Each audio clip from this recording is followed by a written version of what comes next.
el fantasma del jardín.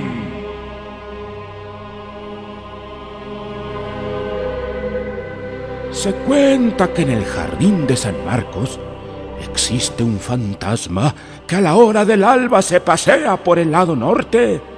Llega a la puerta de la iglesia donde ora unos minutos y desaparece. Aún en nuestros días persiste esta creencia, por lo que muchas personas se rehúsan a atravesar el jardín a altas horas de la noche, ya que el mito se ha venido transmitiendo de padres a hijos.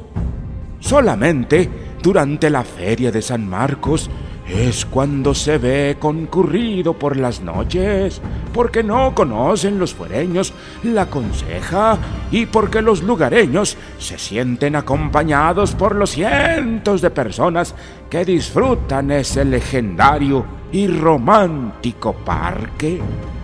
Aunque se sabe que un espíritu sale todas las noches y recorre el jardín, no se conoce el origen de esta fábula.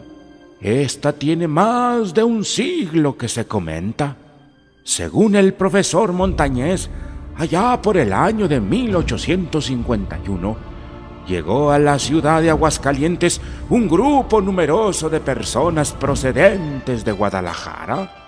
Fue invitado por don Mariano Camino, el iniciador de la primera exposición de la industria, artes, agricultura y minería que se verificaba en las fiestas sanmarqueñas de aquel año. Don Felipe Rey González fue uno de los que llegaron a probar fortuna. Él era un familiar de don Luis González, uno de los primeros colonos del pueblo. Así se le llamó por mucho tiempo al barrio de San Marcos. Además, tenía un pariente y por ello pensó que le sería más fácil establecerse en aquel lugar. Se inició con una pequeña tienda durante la feria y como tuvo éxito, no dudó en comerciar en abarrotes y radicar por una temporada en aquella hermosa villa. Como en todo negocio, al principio le fue difícil, pero poco a poco se fue dando a conocer y ya que había reunido 8,000 pesos, sumado a su capital, le daba 40,000. Pensó vivir definitivamente en Aguascalientes. En la calle de Flora, al lado norte del jardín, construyó su casa, la que por muchísimos años ocuparon los descendientes del señor González.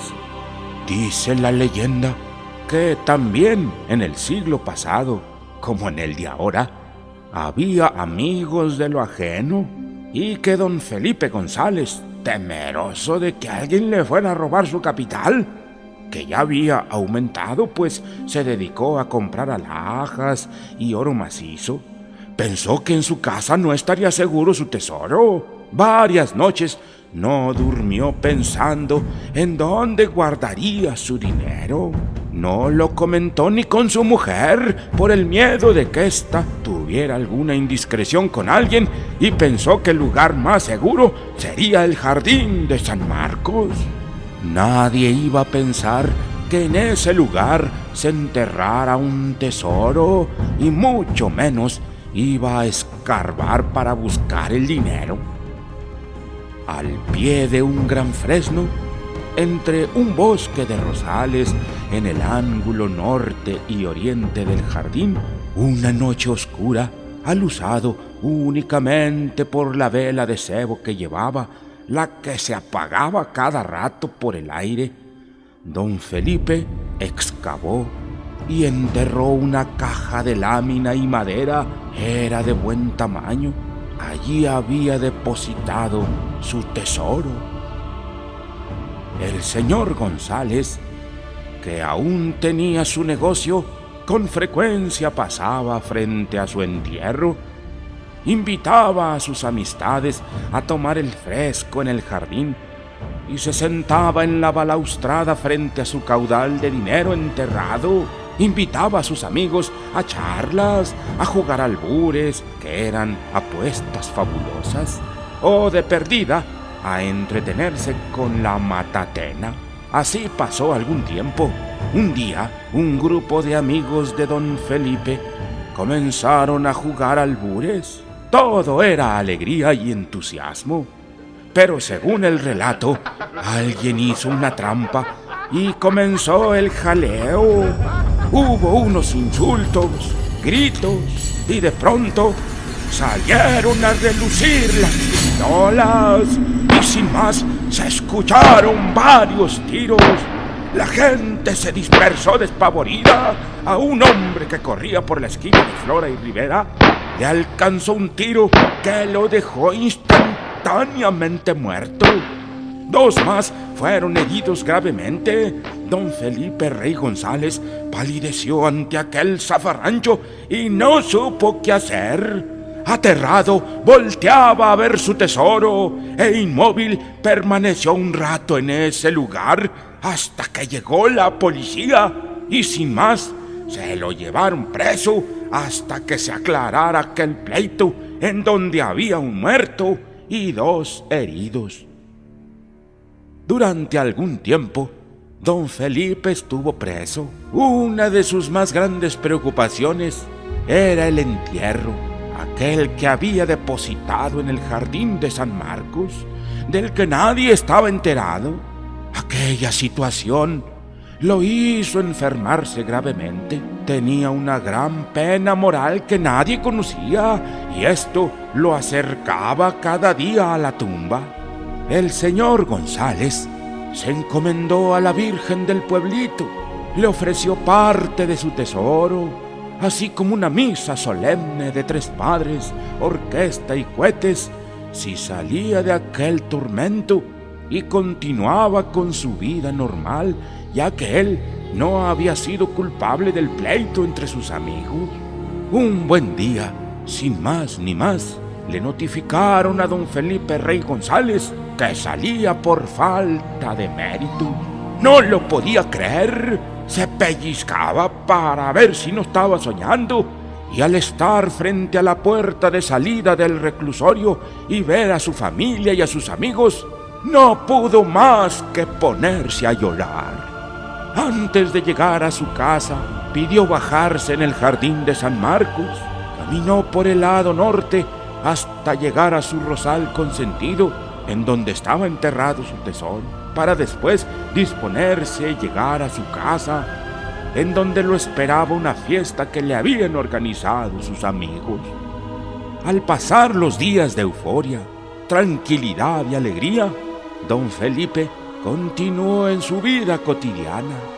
Hablaba de lo bien que le hacía caminar por el jardín, sentarse en la balaustrada a recibir el fresco y escuchar el trino de los pájaros.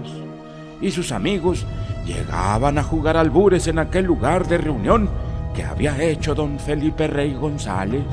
Pasado algún tiempo, el señor González volvió a estar muy enfermo. No levantaba la cabeza.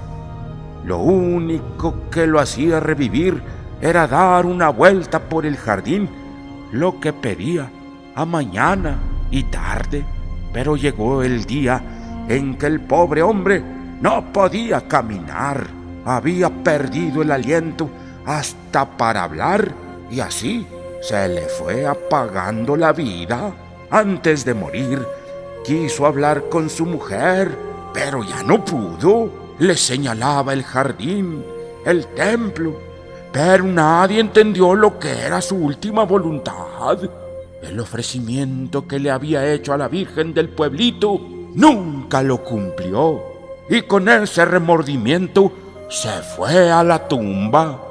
Según el relato, nadie supo del tesoro. No se sabe si alguien lo encontró o todavía se encuentra sepultado en ese lugar. Pero sí que después de su muerte, los vecinos aseguran que se aparecía todos los días a la misma hora en el jardín de San Marcos, que se le veía caminando por el lado norte llegaba a la puerta de la iglesia de San Marcos y desaparecía. Así nació este relato, el fantasma del jardín. Hasta el día de hoy, todavía se habla de esta leyenda sin saber cuáles fueron sus orígenes.